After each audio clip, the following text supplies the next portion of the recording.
It's Diaspora Connect UG, bringing you closer to home.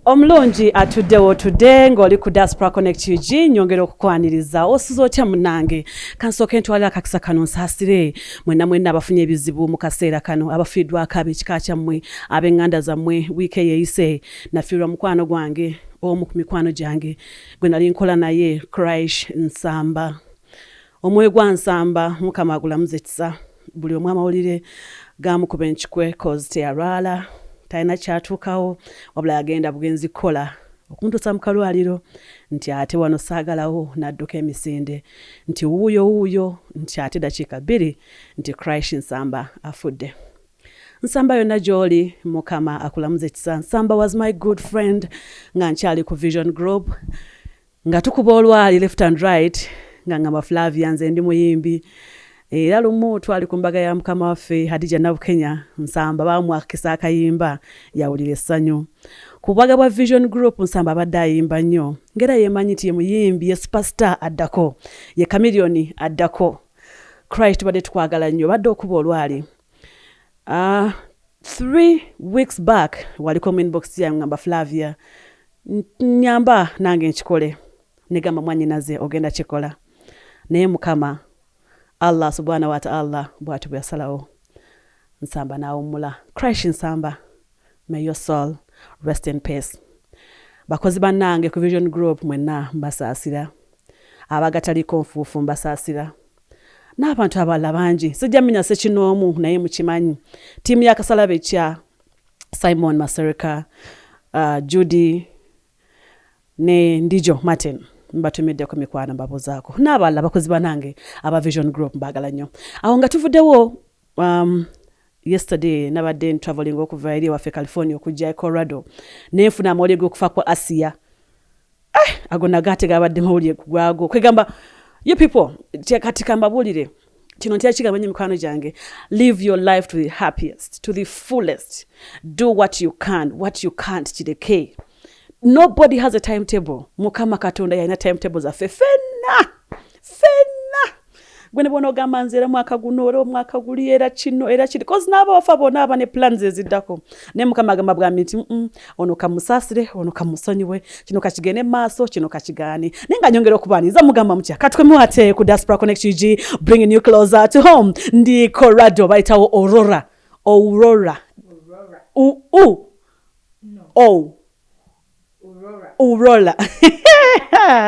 ndi wano baita Aurora mu Colorado jena shaddeo na kunate olwaleero nyine mikwano gyange mingi ezokukyalirako mundabe mukasina wali wabweru shanze bangawo obwo obuzira obwo mukwatanga naye kyegukoze nze ngalo za distance ko kanyala naye ngogambo kya mukwano gwange have you subscribed nze nabaletedde abantu abakabina kyazo omukyala gamba abasajja balina obwongo obunafu abasajja bayombye mwayombire nga mufaaki why would you kuyomba nze ndi okubatuusaako ebibanyumira men of my inbox complaining Flavia nayo omwana oyo kumbe wa she's the ish now buli mutagala namba yesimu sijajibawa wamana ntumi sijajibawa kachibalowe nenga lero nyino mchala gwendesa bamita Liz nze mwita Liz bashaza name agenda kujja tubulire tunywe ku mbozi ono kwendesa mchala muzungu. By the way ngenda tandikawo stories z'abachala abafumbiddwa abaami abazungu n'abasajja abawasiza abachala abazungu batuli experience besanga Oitegeera Diaspora Connect UG bringing you closer to home. Genda ku Hardware World gula account. Yes, and brings beauty to see manyo. Kampo mulemu nkomewo ne Liz atinyonyole mbagala nnyo temvaawo.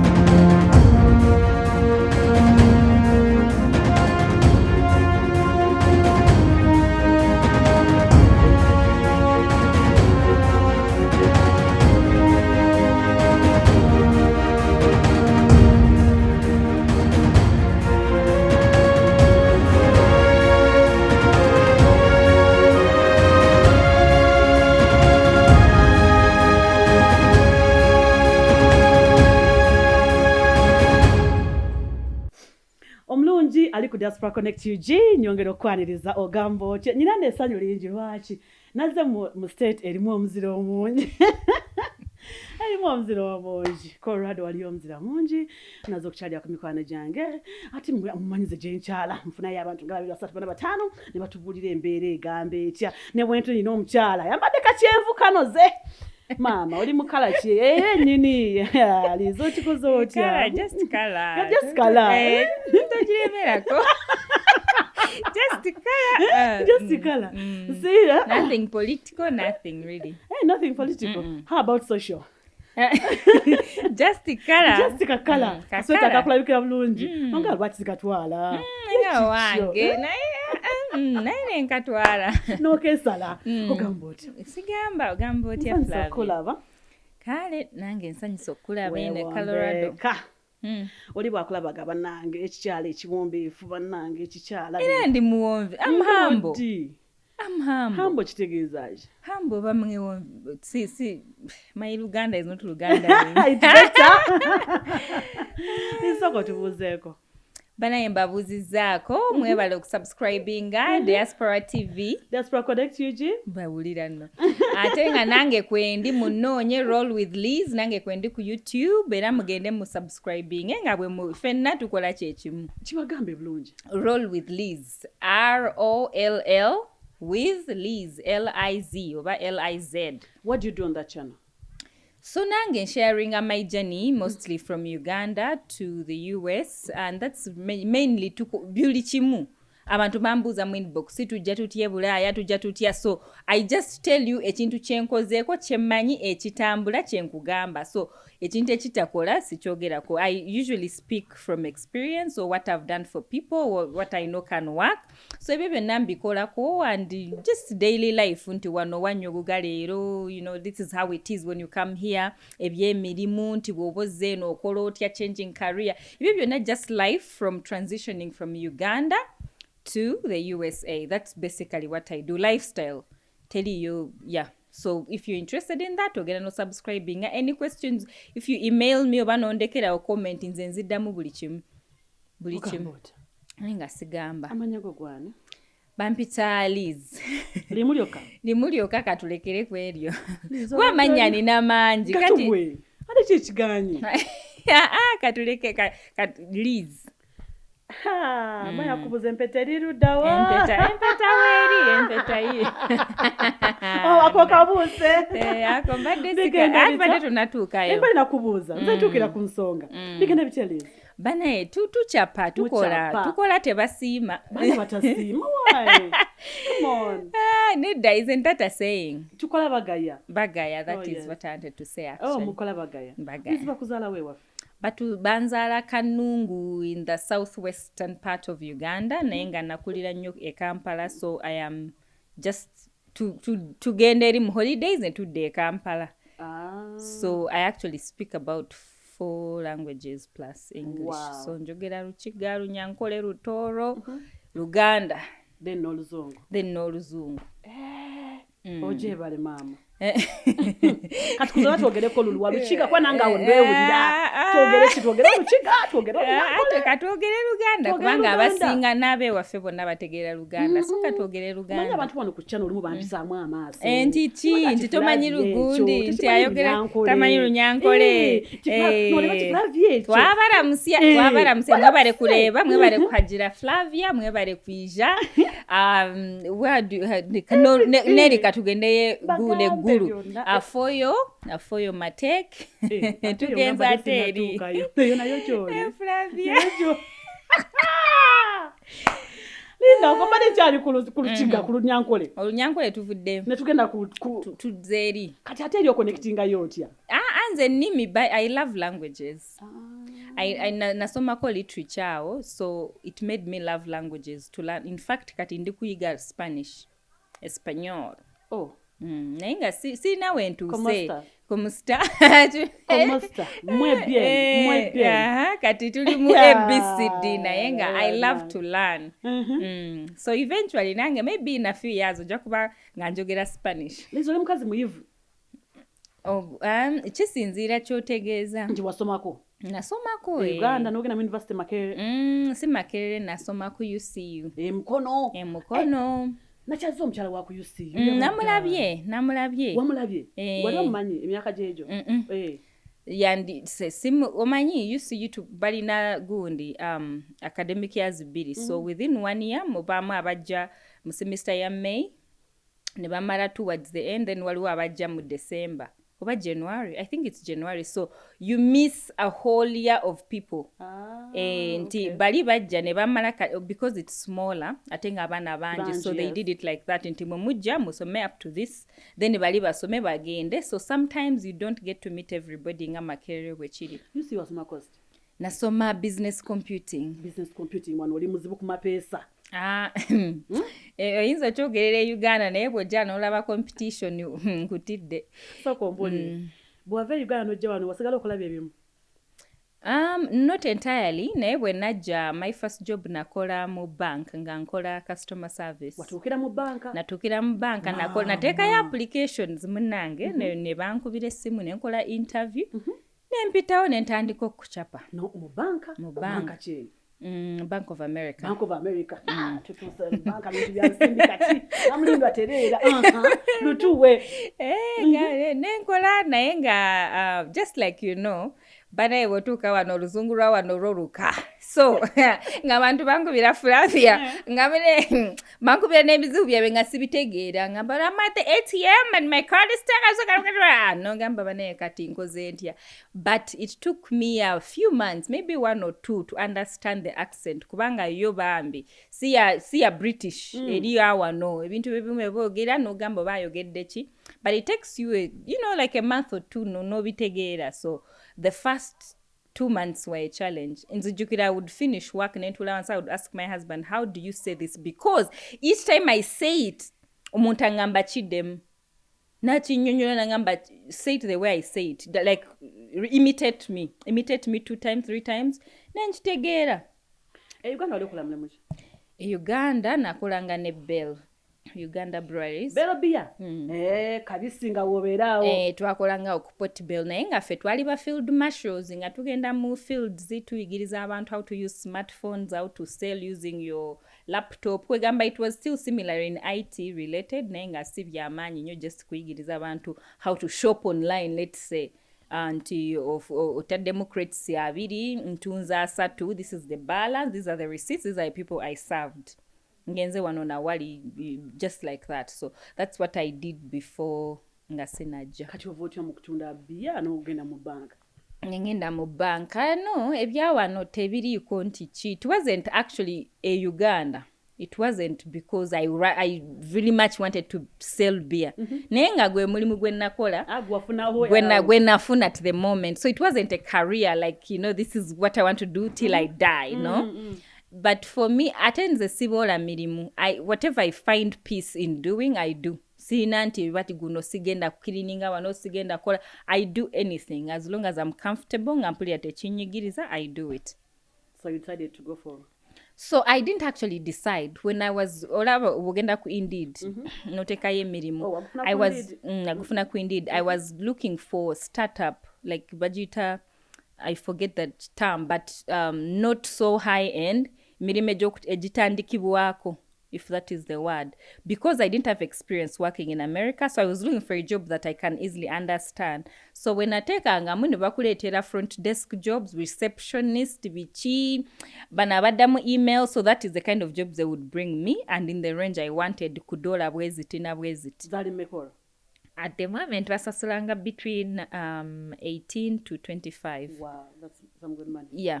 So depending on your experience, that is how much you'd get. But for starters, but it taught me so much. So I appreciate the experience you get from such a job. It's not a very easy job. You have to really know nti ogenda genda ya abantu bakuvume abamu bakusanyukire, others will kwegamba it you're dealing with so many people that have frustrations. Yes, kubanga jukira and all that kiringa bwokola ku hotel buli yajja abuuza gwe room yange temwampadde ebijjo temwampadde kano. So that is the kind of job I did, but relating to money. So you have to be smart nti togenda kola losses omuntu wakubira transfer my money from here to there. You have to twakiyitanga authentication.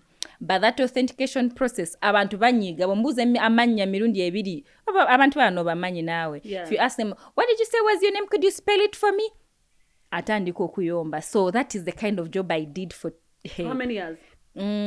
Close to 2 years.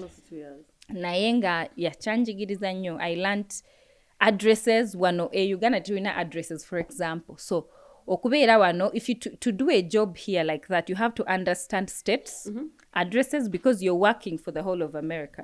So you have to understand states, zip codes, biki ebyo bye nali simanyi. So nabyo byanjigiriza nnyo ne bino bye bayita bakiyita batya nga bwegamba New York, NY, those things. So abbreviations because I was so green. So byonna biyigiraawo amanya, spelling the names, accent, byonna nabiga. So it was like, welcome to America. So it woke me up. Okay. So yeah, how was it? It was okay. I think I loved the fact that you understand America from that perspective. Byetulaba ku TV byebyo. Nti abantu baseka wano ku mumwa, but my friend, they are very serious people. Wakubiranga alina kyakubuuza. Say yes or no. Tisi bya Uganda tika munange aja kuba already akugambe, do you know what you're doing? Can you do your job? Bwe batyo bagamba. Could you please do your job? Awo gamba bane kati leero nkoze ntya. So you have to know what you're doing. Nti ne ogenda omuddamu, you must have proof. Nti kyoyogera gye kiri. Akugambirawo nakugambira, what did you say was your ID? Kati otandika okutya. Because akuloopa kuba nagamba I spoke to Elizabeth, ID number 123. Nangamba nti mbujja kunziriza sente zange $300 USD. Kati ziteekeko oba mu connecting. So you have to be very conscious oba courteous. Kyonna kyoyogera nti kirina backup. Nti wengamba nti muneere ATM tekola.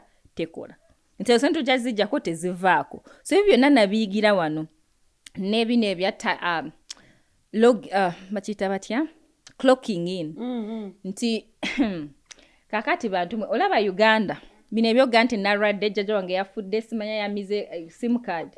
Tebikola wano. You have to come, you log in, and you have to be you have to kwegamba kasente konna kofuna okakolerera. Chenjo kugamba. Embwazi ya sente ozikolera mu America. Mutulimbye nnyo sente mulina omuti kwe muzinda ogate mutulimba. Buli kimu kiri awo. Buli kimu kiri awo. Ne mga abantu sente ozikolerera. Gwe yatukira mu banka? Yatukira mu banka. Kakati bwobanga tokolerangako wano oyinza okulowooza nti abantu bali wali you go on the street noseka ne bakuwa sente. Esente ya wano ogikolerera. By the time you spend it ogifiiringa, you feel it. Kubanga nakolanga Flavia, I used to work, my daughter was 1. Wajja n'omwana wo? She was 1 naye nga nkola Flavia. I would sit on my computer and take earphones and I work with such customers. I'm telling you, customers that are like, you don't know what you're doing. Why don't you just go and do this? Nenkola sente zange. Kuba nasiba omutima nengamba I have always been independent. So even before coming here, so I wanted that freedom of if I see a dress, I'm able to buy it without calling, asking, what. So I want to be independent. Financial freedom. Njagala nnyo. So if you're able ngoze muzine ensi, I would say buli omu yeetaaga eyo chance. Kankubuuze, watukira mu state? Wano. Colorado. Why Colorado?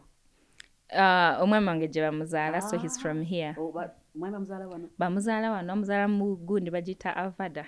It's a bit far. Far from tunatuka.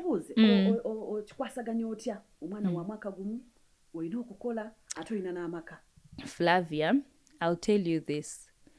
It wasn't easy. I actually almost fell into depression.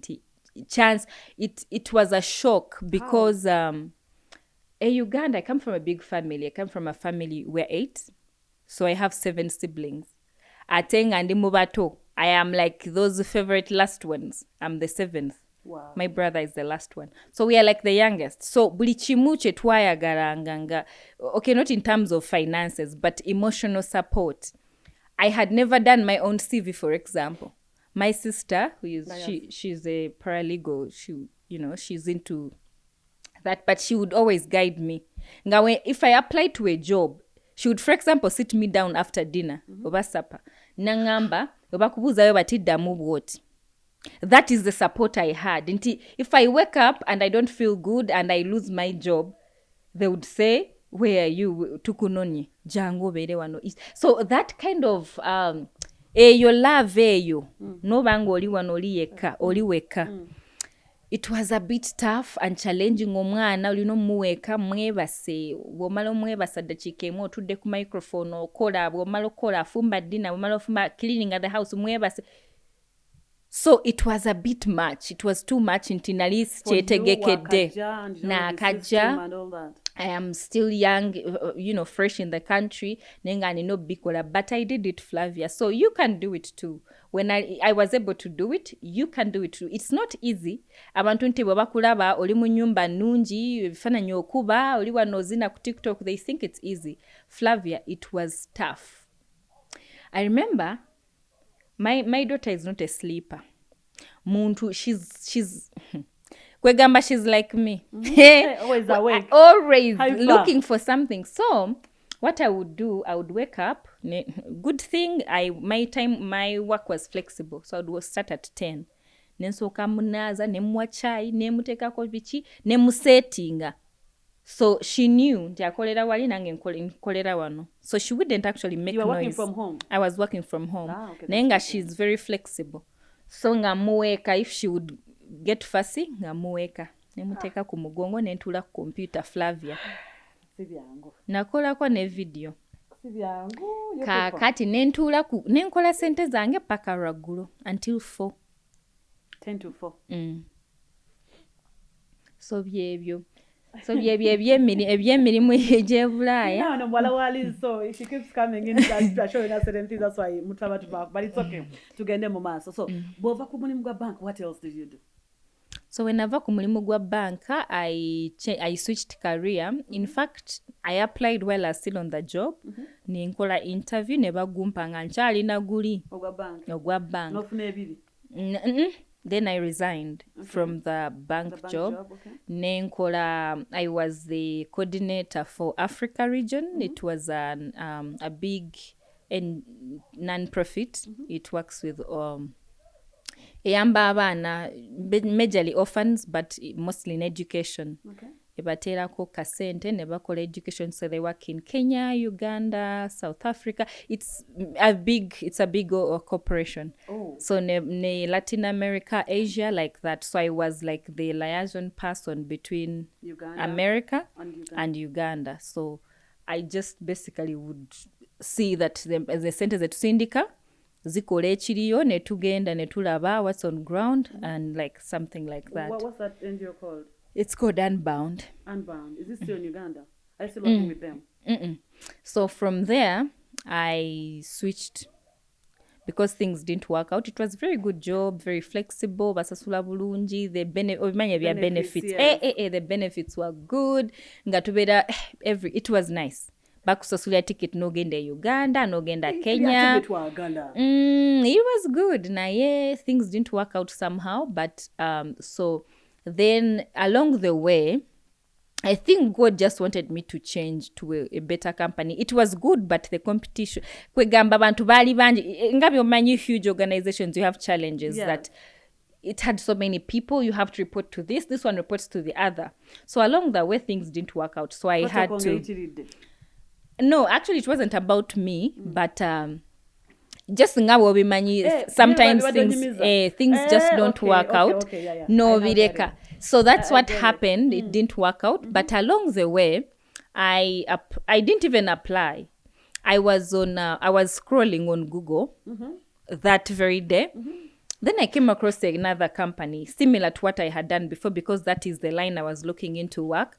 Nendaba company. And I just tapping and bagamba contact us. I just wrote a contact us, hi, bichi, and the guy called me emailed me the following day and said, do you have time to talk? Yes. And that was the CEO. And I was Wow. like, yes.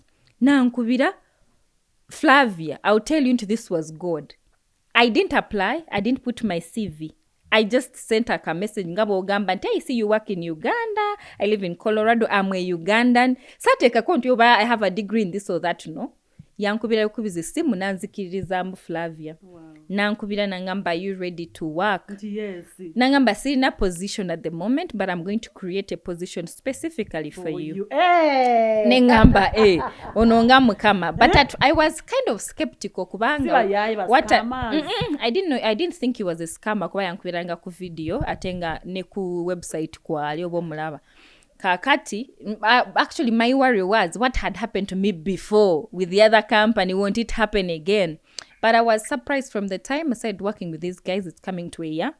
They're so good. They're so flexible. My bosses are my friends. But kwegamba, they are very nice. Friendly. And it's a Christian organization. So that is another added advantage in Tibote. So I've been very lucky that I got to work with them.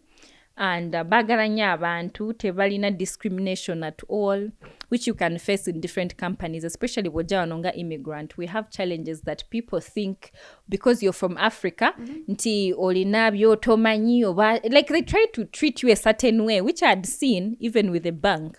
Myself I'd seen. But for me, I would stand up for myself. But for me, I've always been this person, a go-getter. So as long as it tonkubye, tolina kyonkoze kibi, I would what? I would stand up for myself. So that's what I did, and I was able to survive. How has that been? Basically, in that organization. We do the same. Same thing, still an NGO? Yeah, it's still an NGO. We work with orphans still, but this is also different. So it's mostly Christian. So we have like church homes. Abana webasula. Nebayimba. Nebabeera mu ezo church homes ngaba they have like caregivers. Okay. So which are usually the widows bano. Okay, we work with widows and orphans. So netuba abana abesomero nebagenda nebasoma, then the widows take care of them. So neyo chakola ne Uganda tukola Uganda, Kenya, and then Asia and Latin America. Kati Uganda musangibwawa. Uganda tuli buli wamu. We have it's not an orphanage per se, but it's a home. So we have a church home in Chireka, we have in Gulu, we have towards Fort Poto. We have like I think we have like 7 places in Uganda. So when are you going there to visit? So I'll be there I'll be there the whole of April. Whoa, this year? Tugende tubakyalireko sawa yakuda Uganda tugende tubalabeko. Esanyu anange. That should be the best time of year. I'll be happy. Sidangayo. Those are how many years? So not so many actually. Kuba naja 2019. 2019. Mwakachi. Like mwezi sorry. Towards fall. So that was around July. Wow.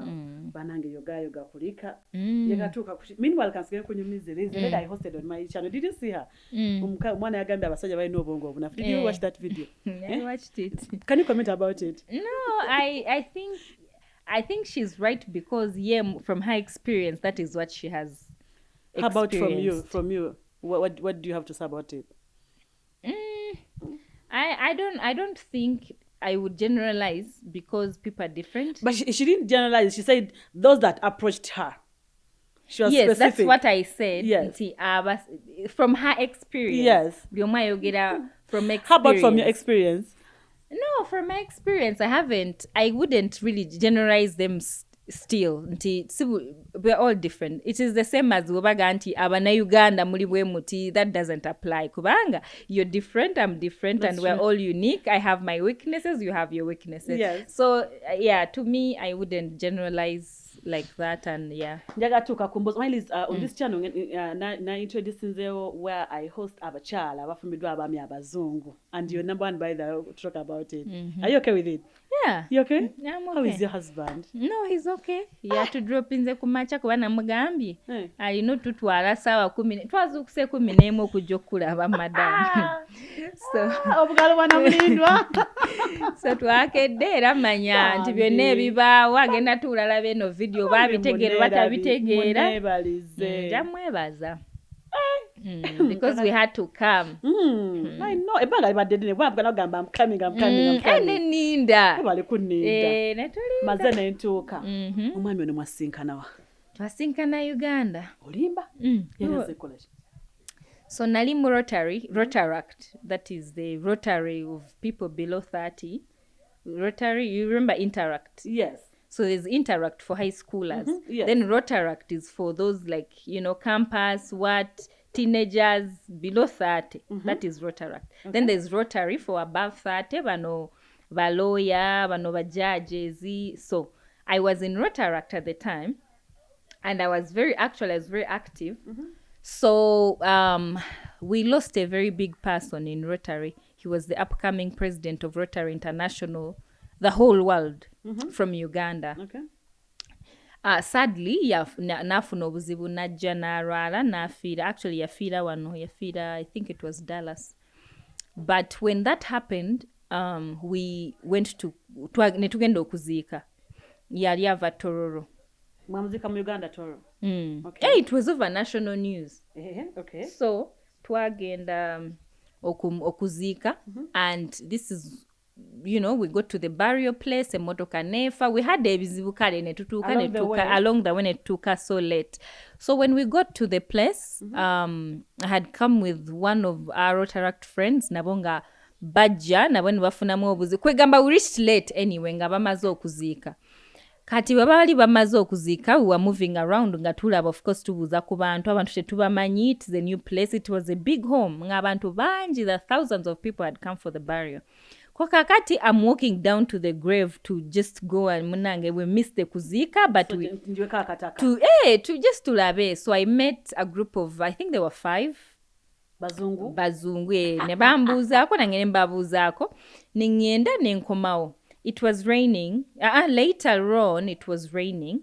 Kati nga we are sitting over there. Then nenzamu nenda, but the same people I saw. Nga ngenda ku grave bichi. Okay. Kati netutandika okunyumya. It was a group of like maybe 7, I'll say. With some Ugandans. Neba no benalabye. Kati tubabuuza, what brought you to Uganda? Bichi ebyo. Nangamba. So one of them was my then. No. Story njikoze ntya. Kati tuba twebuuza, we saw you by the way ng'ogenda ku grave bichi awo. Netuga, sit ne bamfunira akatayo ne tutula tutandika okunyumya generally. Nga tuli bantu bangi. Tukubarwali. Kakati nangamba kale katuge mperekere bano. Kumbe, that home when alinziza okuziika is where he lived. That was the host family where yali azzo okola yali akola Peace Corps. So he was a volunteer. Peace Corps is like a volunteer program for Americans. They go abroad to teach or just share skills freely. It's really like a volunteer. Kakati, n'abawerekera n'akomawo. So I was still on that balcony, enkuba yali etonya. Negamye enkuba tuli awo sina gwe mmanyi kati addamu okundaba. Of course we had that conversation before. So ngamba kati over wano, do you know eyali afudde omumanyi konze mune ndi mu Rotary bichi nga tunyumya. Kati tuba tunyumya munaye Flavia. Nga luckily we were sitting netunyumya nga tumaze exchanging numbers twogera. Already maze exchange anyasa bamune number. Anyasa bamune Flavia naye. Yetetuja bigenda naye nga yansabe number. Okay, anyway, his phone was dying. Liz, who was interested first? Kati ulira. By the way, yetebiriko na who was interested first. Who was interested like because at first walina just bamekwano. Okay. Naye anyway. Bamekwano omukuzika. Inga just byakwogera biri awo. So do you want to come sit? So kakati anyway nga saving a number yange ngesimu ye egwako omuliro immediately. I think I don't remember neguzikira kakati ensawo yange eri wano tunyumya nno kakati avaawo gundi yamuyita one of the brothers yali afiiriddwa namuyita nti jangu mu kiyungu kyo we need something. Kakati namuyita nagenda mu kiyungu nze nensigala awo. Flavia mu ddakiika emu ngenda okunoonya ensawo yange nga weeri nga bagibya nti mbadde n'omuzungu ntudde n'omuzungu nena ssente ensawo yange nga bagitutte jjukira mwe muli ssente simanyi wengenda osula nagenze kuziika ne bagitwala. Kakati I used to work at a boutique. Kati nga neramu ebisumuluzo bya boutique byeyo edduuka nga nkolerawo entinda. Omukyala gwe nali nkolera nga nina ebisumuluzo bye. Kati ensawo bagitutte mwali mulimu driving permit yange ebisumuluzo byagwa buli kimu kyali omwo. It was actually my sister. Luna, sit and you be quiet. Kati no. And on that day was my sister's birthday. Wow. So I had bought her a perfume. Very expensive according to my kasara. Bane batu wakasara nga katono. So it was nga mugulide perfume mitwalo nge 15. Nga mugulide ne bujuware mitwalo nge 3 kubanga kuduka. Batuleteranga ebintu n'osasula n'omuwayo etaano najjanga akubanja. So nalimbi mugulide for a whole month I had saved up. Nembi mugulira ku birthday nabyo byagendera omwo my jewelry, a new watch. Kwegamba I was frozen. Esimu yange nayo nno eri mu kuwoninga. Kati nentandika okukola ki? Okunoonya kati nkubira ono muneega yabadde wano bw'alaba ensawo yange maybe the following at least nfune ku bisumuluzo oba ng'essimu ki? Tebanga eyiye muzungu nga teriko naye ate naye yangamba later nti yajja okunnoonya nga sikyali wonagamba omwana gwe mbadde nyumya naye even without saying bye. That is so bad. Kati nagamba anyway ngeri gye tubadde alina enamba yange ayinza okunkubira. Kati esimu yange yiye gwako noonya ndi I'm so sad simanyi wengenda osula obusente bwange bugendeddemu buli kimu kigenze naye ng'essimu mukama yanyamba nali njirina mu ngalo.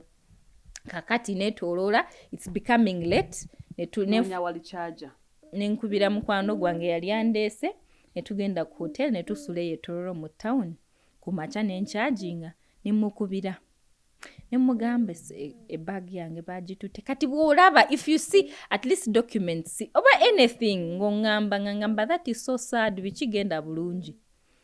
Kati nkunyumiza ki from then the rest is history kuba yankubiranga kuba yali abeeranga Tororo kati nga je Kampala kati anti alinayo omukwano nga buli lwajje Kampala nkubirako tugenze fotopoto tugenze atewa tutambudde.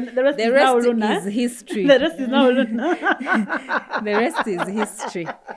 Kati byebyo Flavia kankubuze kibeera kitya omanyi omuntu gwe mutakwatagana na buli kimu. Oli mwana oli muddugavu, that's number one. Oli mwana oli nyankole mutoro mbikoze bitanga bitubyogedde. Oli n'omuzungu, oli mwana oli akawungu, oli akalo, oli amatooke, ali abipizza bibaga bikoze bitya. Olulimi ayogera Lumerika, gwomanyi luzungu lwaffe lw'Abangereza. How obikwataganya otya? Before it even gets to now the baby. I think umuntu you can always find a way. Naete naturally anti you have to be adaptable. You have to be ready for change. Inti techigenda kubanga as if ofumbidwa your fellow Ugandan man, it can never be the same in a way that even expectations omusajja we Uganda will be a bit different. Nimujja kubao we are always laissez-faire in Uganda especially tetulina nnyo okay kankuwa example waneeno abantu bakuliriza nnyo nayiga katu let's say thank you onkoledde kachayo katadawo oh thank you honey kati that is that is part of them, so you have to adjust to that. Uganda newe nkukubira ne ngamba ndetere ekyo kigundi okindere ne ngamba okirese ninchikwata nengenda. If you do that here they will say that's rude. So being able to and that is not just because I'm talking about my husband. I'm just saying the culture is different. Even at work umuntu womuga nti I'm a bit late mpitira ku ATM onzigireyo $100 ozindeti, which we don't do anyway, but I'm giving an example. Nazikuletera, you have to be so thankful and you have to show it, because enchata jachikola najagamba, no, that woman is so rude, namukolera bwenti Flavia teyansima. So for them it's like their words and actions mean a lot. You have to adjust to that, for example. Then ebyemmere you also have to adjust kuba oba onookola ki, kuba neeyaffe agirya neeyaabwe njirya. So you have to be in the middle. Find yourselves 50-50 in the middle. Do you kneel down for him, greeting him because of it? Why? Because it's not their culture. Who is going? In fact, if you kneel, ajagamba chekigenda mass. So they don't kneel. You don't. You're because not. When Uganda man or omusajja from Uganda, mumanyi buli kimu ogamba kino ajja kudamu kino naye kati wano olina omuntu gw'otamanyi totally buli kimu. How long did it take you to adjust? Like getting used to their culture and all that. I think it's a learning process. It doesn't take you, and I'm still learning even up to now. You just, and even him, he's still also learning my part of the culture. Although for him it's easier kubanga nze ndi wano.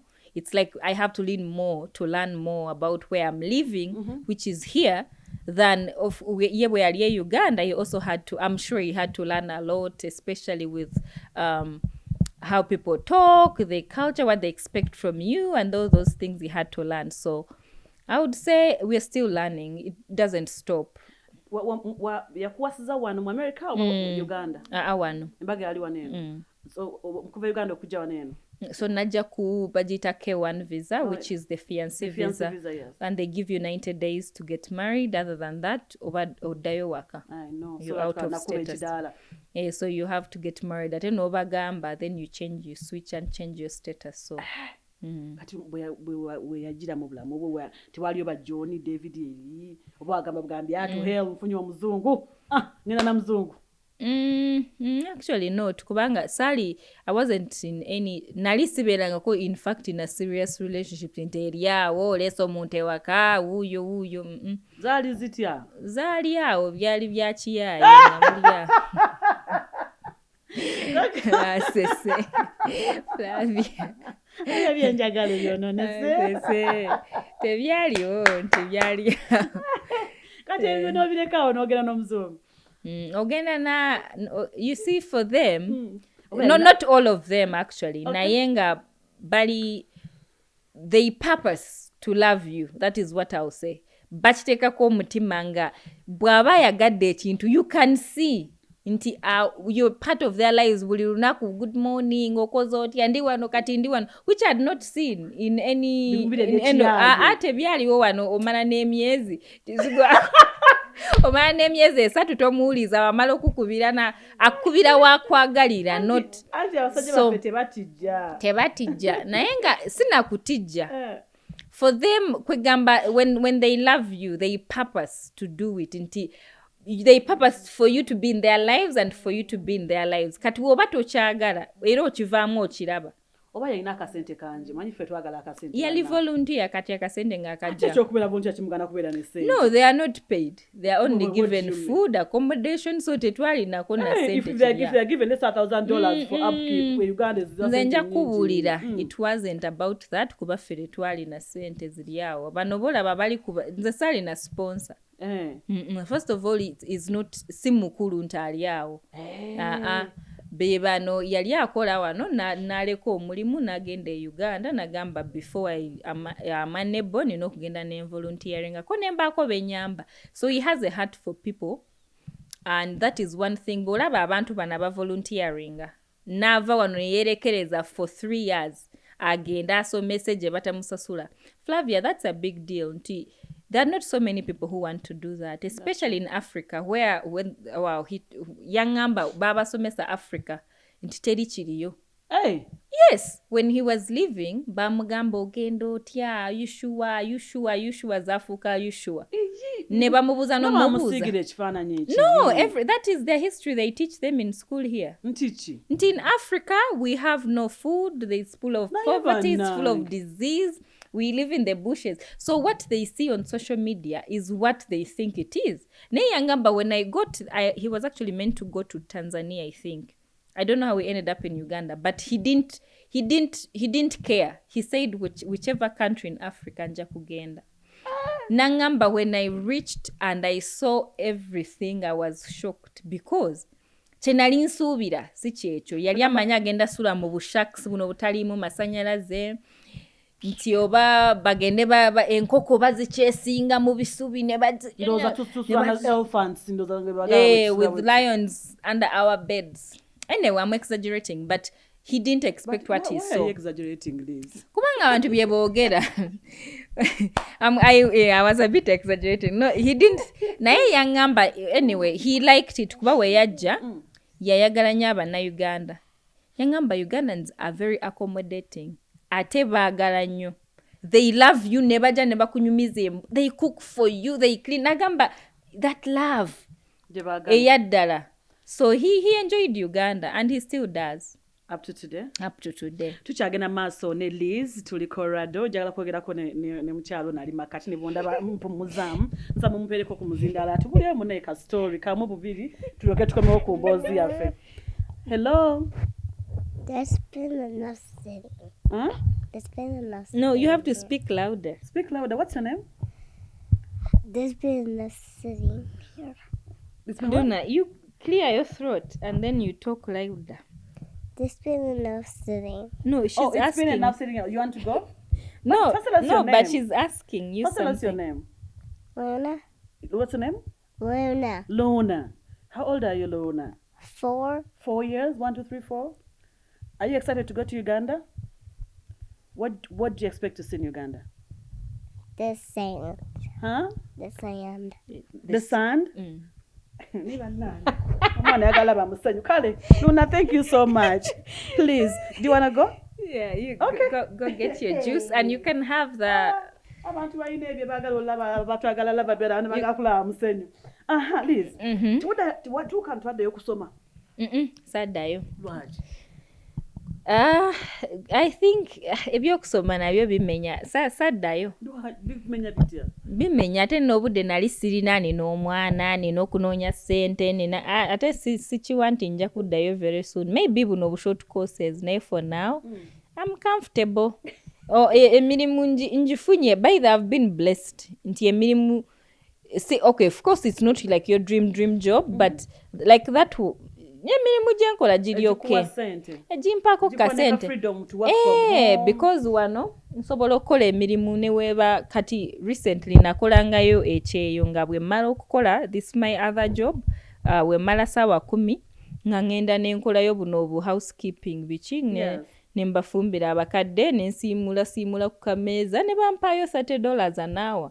Wewe mba nnoonya kati tunoonya za Uganda nti obamanya Abannayuganda ojja tuuka nga bakola mu America kati munnaye tulina okukolayo extra $2,000 just in case oyinza osanga nga jjajjaawo yeetaaga simanya kiki yeetaaga wano nawali. So anyway, not even just for Uganda, wofuna ka time you do that extra ka money is abwerere. Batugamba abakabazungu temwagala kukola, mwagala kubeera waka kulera ngala, and then your men work for you.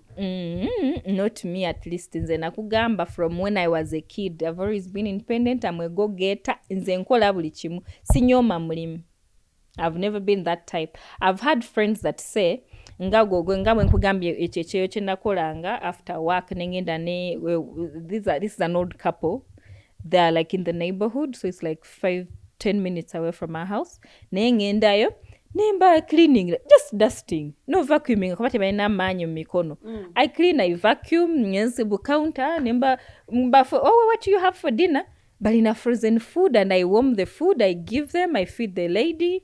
Nengamba anything else mbu tukolere chai, nemba kolera chai nembawa. And that is it. And for 4 hours they give me my $30 an hour. Plus a tip.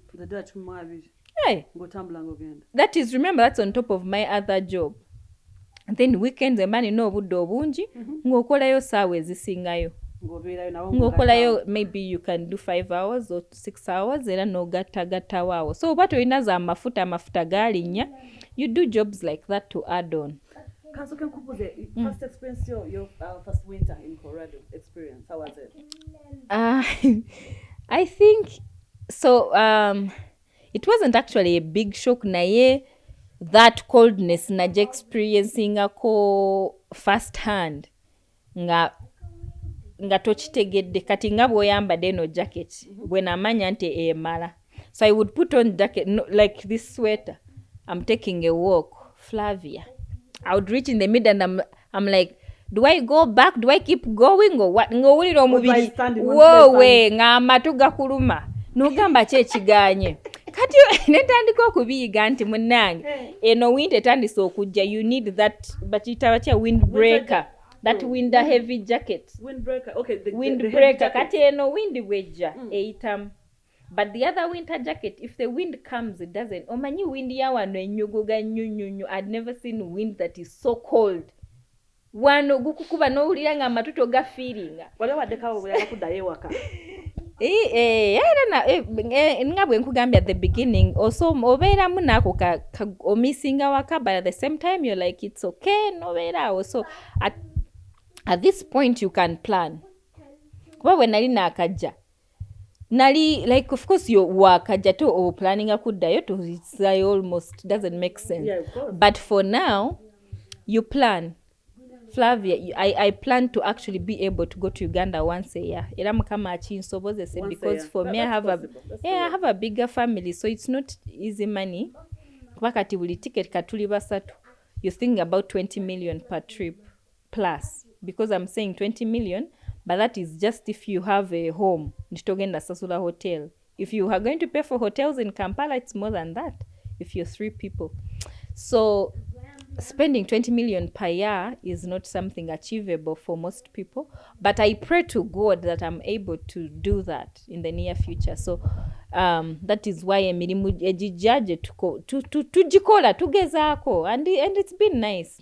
There are things I didn't think I would be able to do that I've done. So I thank God that this opportunity also made me realize nti tolina kudependinga ku muntu yenna to be who you are, to achieve your dreams. Because it's not everybody that can live here by that, I'll tell you. If you have that mentality, you're living in a box of like, banaye bananda babatya, banaba, nga nsimula wane nyumba, it won't work. So byebyo. So for me, I'm open-minded and I'm praying that everything I dream of comes to pass. Nga tugenda tulabeka abewaka every now and again wetwagalidde. Nga ne wano nga bwe tukikuba. You want to go visit your parents, your mama, your papa, your sisters and all that. I wish you well, Mama Liz. Thank you. Have you put up any investments in Uganda? In the near future. In the near future, but for now? For now, it's still in process. Bichari mu process. Process by process. According to you, okuinvestinga sente wano n'okuzinvestinga Uganda kiwali advises omuntu oba nkuba kyeyo munno? Nze ngamba woli awo kati fena tubeera wano. If full time you're going to be in America, that is where you can invest, I would say. Nti or investing woli comfortable, especially depends on what you're thinking of investing. Waliwo bano katugambe oli online, you don't have to be in Uganda, you don't have to be in America to do the investment, so that one doesn't count. Naye waliwo abagenda mu real estate oba mu kuzimba mayumba oba biki byonnaawo. So me I would say feel kola gwe kyolaba nti kikukolera, kubanga some people are able to go to Uganda 4 times in a year. It makes sense for them to invest either in Uganda or here, kubanga basobola. Naye kati nze womba sisobola nga ngenda mu Uganda once in 2 years. I would say be able to invest where you're able to foresee. Nti wengule nyumba wano, nenji rentinga, I'm able to go there and see how the house is after, 6 months, nenda berietya bichi byonna. Uganda, so many people have complained about taking investments. nezitavaamu because tebaliyo physically okuzirabirira nti oba ono muganda wange yanziba oba biki. So to avoid that, I think do it where you know that you can oversee the project. So it doesn't matter if it's America or Uganda. Nebeera ng'osobola okugenda n'olaba ekigenda mu maaso. This had bannange sente ya wano eruma. Nti I work my $2,000 nga nva mu cleaninga kusitula abantu abakadde n'ozisindika bakaba nane bazirya. It hurts. Kuba sente zaffe tuzikola. You cannot get free money wano. mpozi era nga wasa investor oba nga you know you have free money nga wafumbirwa investor nga akuwayo $20,000 a month, which is not most of us. Most of us work tukola ate si byangu. Bali bakubyeko.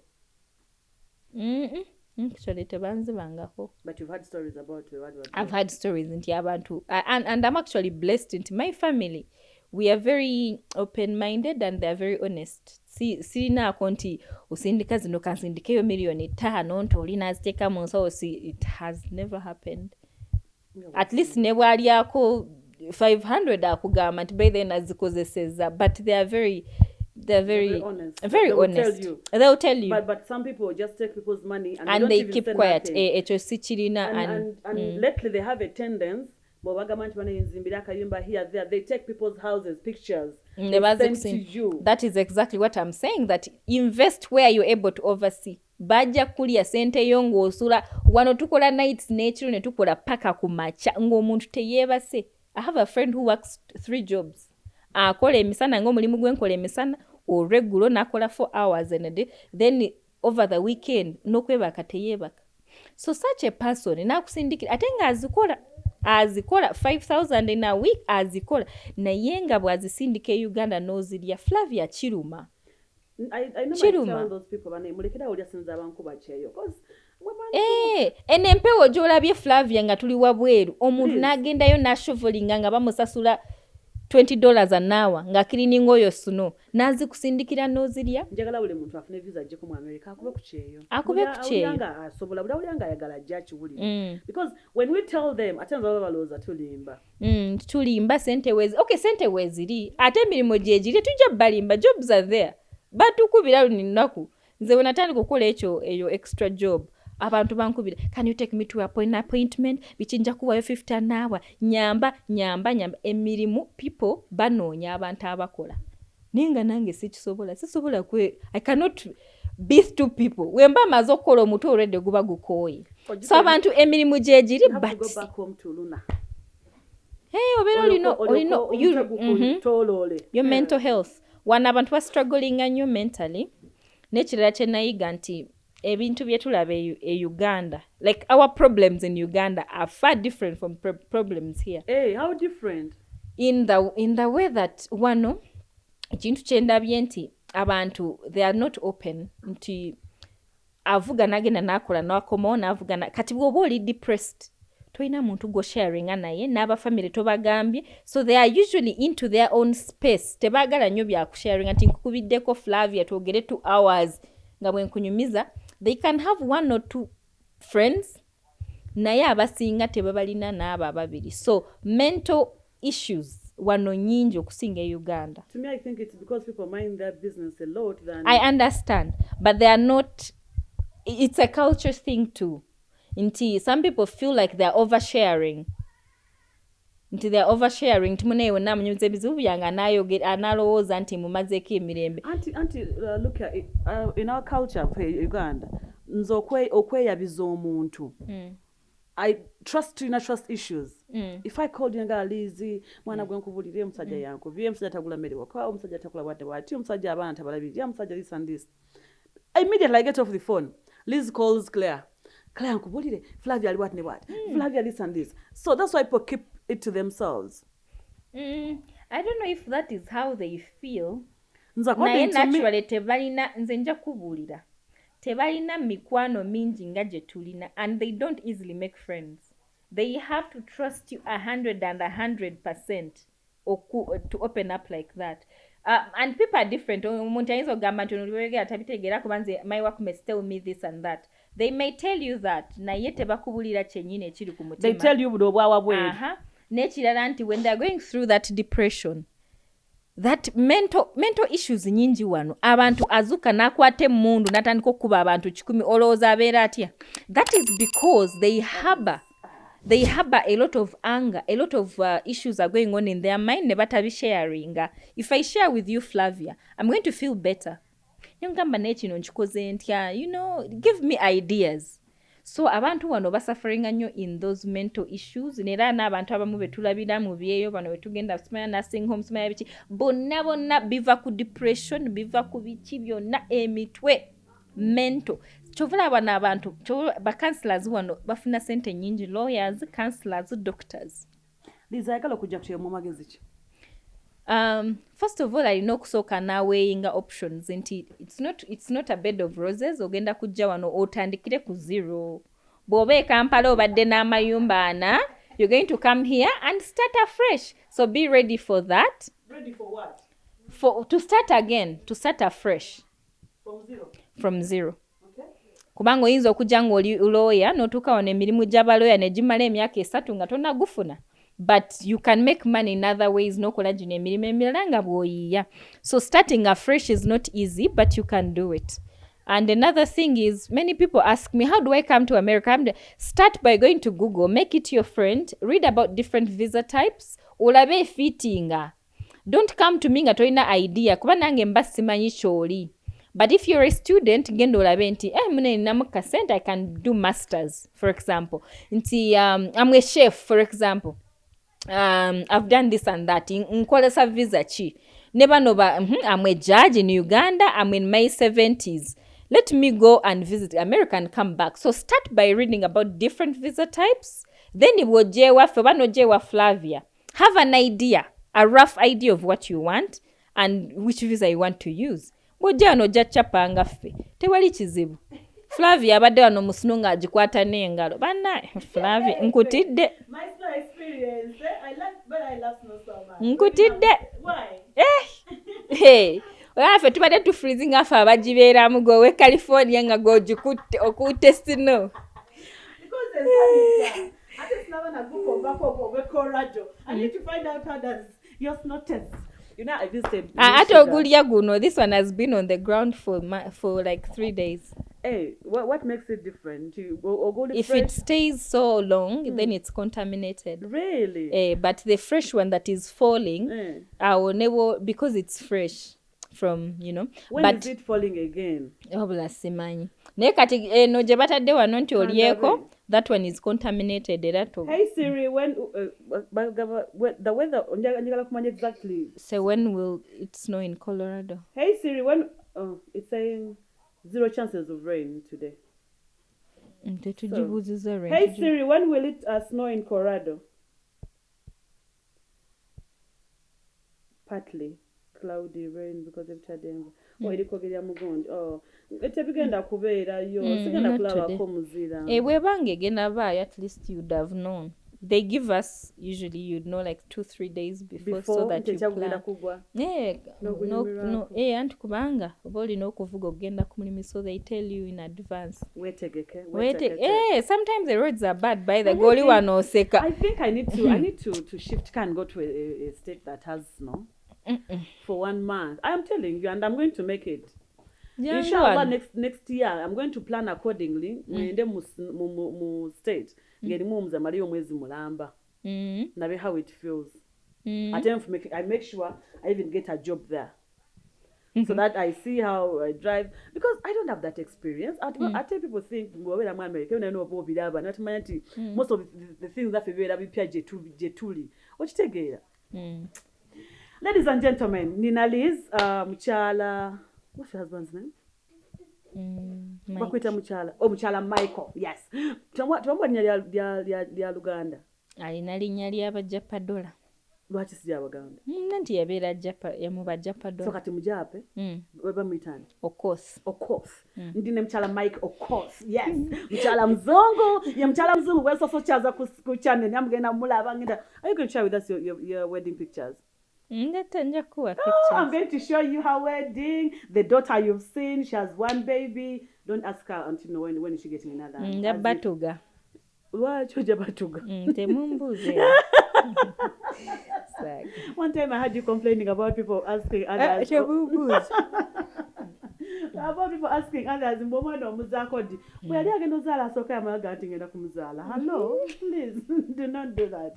Anyway, Liz, what are your plans? America one over kudai waka because as you wind up. The plan yange tewali plan iki. Ola bakama sema tuka America. Tonyemeza Uganda bajja kuzayo mulambo. Nze Uganda sinaayo buzibu. I'd never had a problem in Uganda. Era ndowooza mukama just destiny but I didn't have any. In fact, if I had a good job in Uganda, I would have been okay. Kankubuze, before you met Mr. Okuva, did you have it in mind one day I'll go to America, one day I'll go to this, I'll do this, one day? Did you have it? Actually, no. But I remember I loved UK. Why UK? I have no idea, but I loved their accent. I loved their way of life. I loved UK. Okay. So nayagalanga nnyo about British people so much. And I had so many friends in UK, in London. So I think, if anything, that was my dream destination. That's like what you say on my bucket list, that it was London. I'd never thought of US. I ever thought of getting married to a Mzungu? I wouldn't say, but for me, I envisioned myself, growing up, we have issues, family, la baba, no baba, na. So to me, I wanted to be that person that has a family that stays together, that is happy in my mind. And I thank God that I have it now, because if you see what your parents go through, I don't know how your family is, but many of our parents struggle in that area. So as kids, as you grow up, nogamba mukama, I want to have children, and they're able to see me happy, to see their dad happy, to see like a unified family. Bino byetubeeramu ate biki ate onakoza ati, this is your step sister. Ebyo byonna, it kind of torments us when we are young. So, and I'm not saying it's culture, it's who we are, but sometimes it's a struggle. I remember when I was in high school, I used to sit there and I come from a huge family, but ne family nazo zijja n'ebizibu byazo, which I cannot start to say ABC biwanvu, but some of those things. So yeah. Kasike nkubuuze, Uganda oba gyetuva, omukyala oba omwami okuwasa omukyala omuzungu oba omukyala okufumbira omwami omuzungu oba different race, we tend to mentality muliga ekirabanga as a big deal. Era tulowooza nti oyo aba yakikuba, oyo wakabi, maama yamufuna atya, maama yamusangawa, bikoze bitya. To you, how is it? I would say it's kind of like we're living in that we are living in a colonized mind. We colonize our own minds by ourselves. Inti bolaba color, to us, or to many of us, agala kwejamu, we think of a savior. Agenda kumpa meka, agenda kumujjako ki, agenda kunyamba ki. Remember, nti n'abantu abamu wano tubalabye Flavia nga bali ku street, nkugambye benyambako, basangayo nga batuula awo ne bakugamba abasinga na wano tebaasoma. That is something that you must be proud of gwatulaba. Uganda tusoma. Africa, we pay so much attention to education, even with less resources. Wano mwana mala senior 6 nagamba nze sagala genda ku campus nga sente weziri banji. So tewali kinene kye batusinza okujjako kala. Amagezi tugalina. At least I speak for me kubanga I've seen it. Nti tukoze n'abantu abawana abasomedde wano ne tukola nabo, we are on the same level. Nero bato basinga, but you're doing the same. So nze senyomangako in that area nti omuntu ofunye kyamaanyi. No, we are both working. For example, kati lwaki ngamba nti yagenda okunsavinga. Ne we najja nene ntuuka wano era nali nkola. So it's not about yansanga ndiko wendi, era ne we yansangire Uganda naliko wendi. Nga bwabaganti let's tugenda for tupotunga nange nkwata sente nsasula bus tuge. Like it wasn't of is saving me from all this poverty. It wasn't. And even before, I had actually traveled before. I'd been to Europe, I'd been to Dubai. Like I'd traveled.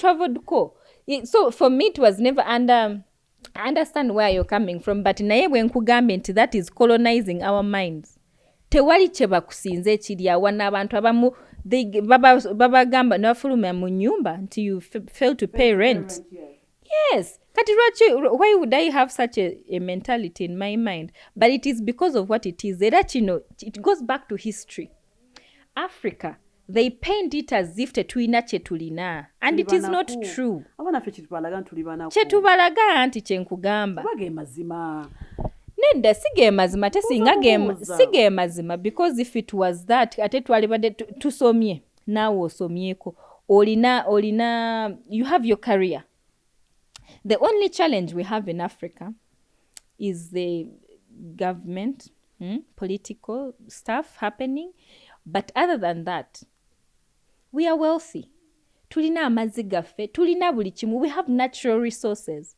Naye nga bino ebintu kale tebikuyamba nnyo nti onoonya omulimu ne gubula. But that doesn't make you unworthy. It doesn't make you less of somebody in England. It doesn't make you less of somebody here. It doesn't make you less of a white person or black or what, South Africa. No. Naye bw'ofuna opportunity. Katugambe kale okay, let's say my husband is not from here. I would still be able to thrive. Nga neerese, let's say. Nga gwe wewereeta. N'otuuka wano. You're still able to thrive. Without somebody holding your arm. Yeah, true. Kakati, you're on the same level as I am. So kakati lwaki ompa ekitiibwa ekirala, that extra kitiibwa nti olw'okuba oli mukyala muzungu. It doesn't make sense to me right now. Maybe before then nange nali ndowooza bwentyo nga ndowooza kyakabi, but it's not. Just bigambo. Okay. Bigambo. Let's talk about TikTok, Liz. How long have you been on TikTok? Siruddeewo nnyo by the I think it's a year. Ate oli mupya nnyo ku TikTok. Naye maama following. Flavia oli serebu. Era ntudde ne serebu. Nazo TikTok nakajijoininga ndi mupya nnyo by the way. Oli mupya nnyo. I think you're like 5 months in. Kubanzi jukira I was one of your first followers. No. Yeah. How is your experience on TikTok? It's nice because enzijako stress wanontuula. I don't have any adult interaction okujjako my bosses tulina meeting wano na wali. So nentuula computer yange so bwemba ku computer wapa nga ntandika TikTok. Hello guys, vichinga tunyumyamu twezaamu kumanyi binyumira bimpa. Ko wano wali lonely by the way. How is the experience, response okuva mubafani followers? Balungi, they are very good by the way. I think I only get 1 or 2 negative comments and I don't really mind. Like I told you, BMPCM Flavia. Nobody can put me down into ayogede ngasimu bingi because by the time you are at this stage oba oyisemu bingi.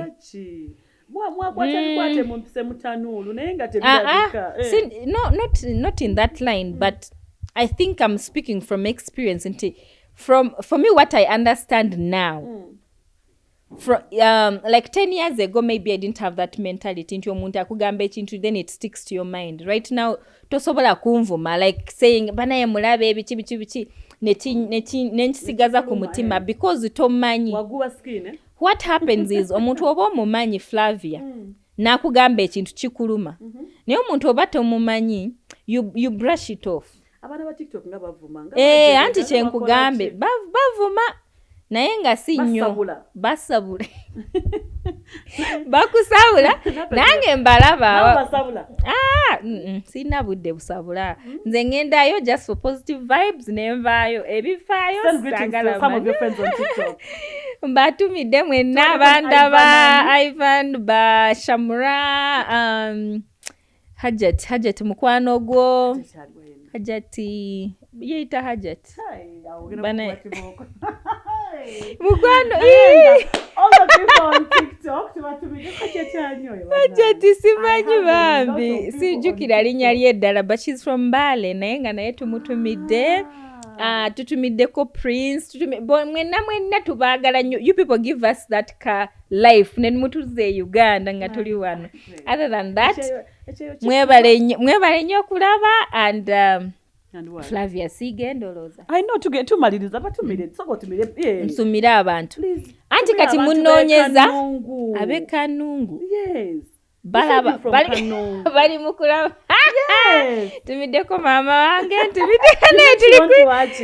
she is wano tuli ku national TV tikyoyogerako bonna abantu be Kampala tubatumidde Kanungu Nyakagezi Kambuga mwebali ate kyekirala naye nga munoonyeko nange mugende mukone subscribing on YouTube. I'm going to check out hand once. mujje mugenda teekako link mugende musubscribing ask all the questions kyekira kyobadde ogamba totumidde ku Mr. Koth Michael Mr. Okoth naye nkutumidde by the way ali kumpi wano wansi mutumire akumira ategeera mbubya chagala tukaga tetwamogeddeko balina obujja nabwo ng'obwaffe obutya obujja nti katugeze Liz ali tali nange kamunoonyeko where are you, who are you with, video call, this and that. Does he also do that? kyogamba bannayuganda babikola babikola ennaku zino sinnaku zino kuva dda mama nkutidde wangi bakyuka ddi bo benda oyende katikabata nkunyumiza olwo nyumizaze nze bino bipya tesiwulirangayo video call za buli lunaku e Uganda. Are you kidding me?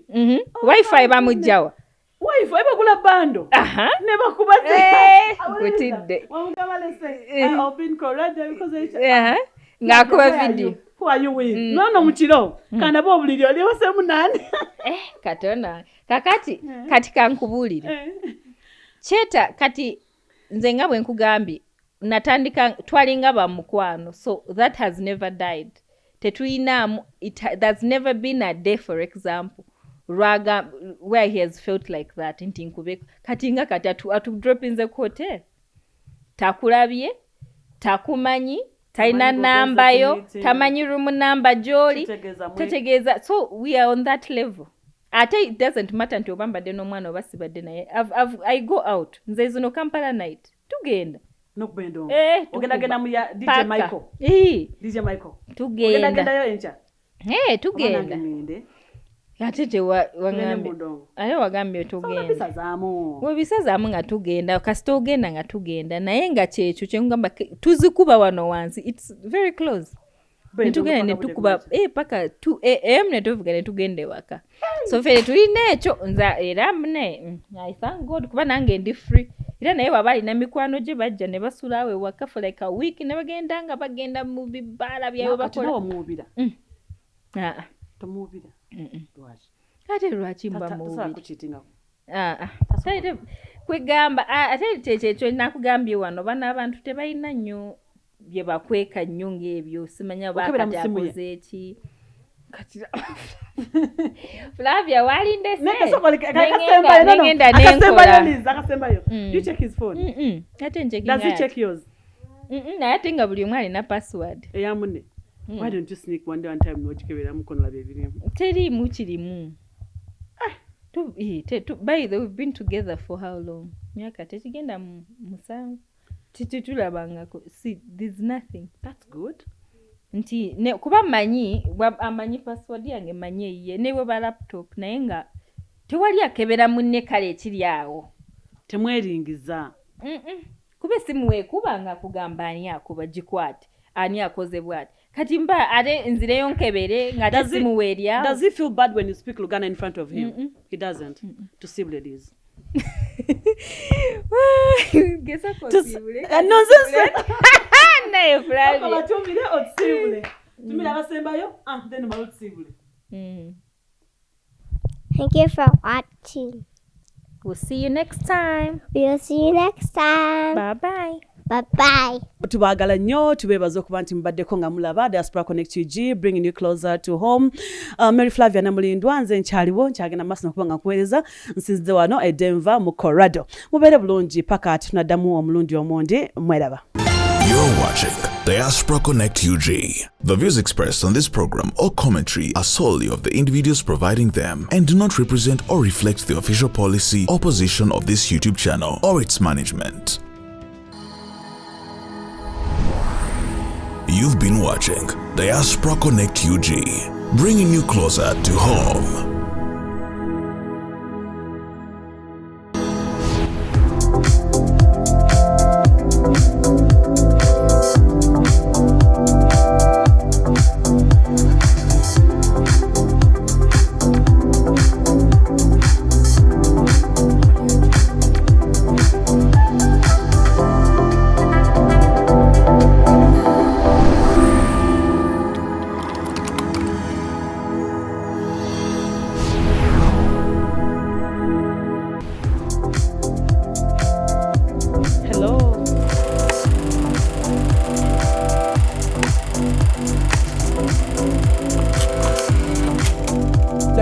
Diaspora Connect. Yeah, man.